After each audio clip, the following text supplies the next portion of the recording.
Pain.fr et nous revoilà avec notre invitée Julie Andrieux. Merci d'être avec nous, Julie. Mais merci de me donner l'opportunité de découvrir le salon d'ailleurs. C'est un joli salon qui a pris de l'ampleur depuis la dernière fois où nous sommes venus, c'était il y a 2 ans. Vous êtes venu avec votre livre A comme astuce, mon abécédaire de la cuisine, paru chez Robert Laffont.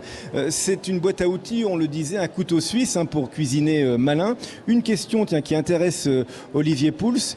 Comment préparer des côtes de bœuf en profitant de ses amis, en ayant l'esprit tranquille? C'est une question que vous abordez dans le livre. Et oui, et puis sans faire trop aussi d'odeurs de cuisine qui envahissent... Ça me gêne pas, ça. Ouais, ça va. Bon, alors tant mieux. Alors moi, la côte de bœuf, je la mets... D'abord, je la couvre d'herbes. On n'est pas obligé, mais je la couvre d'herbes sèches ou fraîches si on en a sous la main. Je mets un petit peu de poivre, je salade plutôt à la fin et je mets ça au four, à four très doux, pendant 40 minutes à 60 degrés. Et ensuite, schlac, aller-retour à la poêle et la côte est parfaite. Parce que je l'aime évidemment très saignant. Ben voilà, c'est une cuisine décomplexée qu'on retrouve dans votre livre. Vous êtes une des premières d'ailleurs à avoir utilisé ce terme, la cuisine décomplexée. Oui. Je me souviens de vous dans un programme court sur TF1, vous aviez fait une recette de saumon au lave-vaisselle. Saumon au lave-vaisselle, oui, sous vide quand même. Sous vide, oui, on rassure, absolument. Pas entre les versales. Hein. On a... si, entre les versales. Mais dans une emballé, quoi. Emballé, voilà. Oui. Et on avait aussi fait de mémoire le croque-monsieur au fer à repasser.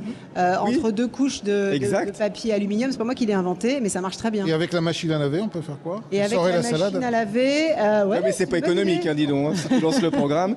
A comme astuce chez Robert Laffont. Et la preuve que vous êtes une aventurière de la cuisine, c'est un vrai état d'esprit chez vous. Et dans ce livre, on suit la saison, bien sûr, et je vais à Potimarron, P comme potimarron, puisque c'est un abécédaire, et je vois que vous le cuisinez au micro-ondes. Oui, pas seulement, mais en grande partie, oui. Par exemple, quand je manque de temps et que j'ai envie de me faire un repas relativement sain, j'adore les courges et le potimarron en particulier. On connaît son arôme de châtaigne, sa densité en goût et son côté sucré. Et je le prends bio, je l'achète bio parce que je mange également la peau. Bien sûr, bah oui. Pour plusieurs. Comme c'est galère à éplucher, il n'y a pas de problème. Et puis on en trouve assez facilement. Donc je ne fais que le peler, je ne fais que le couper justement, ne pas le peler. J'enlève les graines, les filaments, je l'emballe dans une couche de film alimentaire. Et je perce de quelques trous, je mets au micro-ondes et je mets 3 minutes.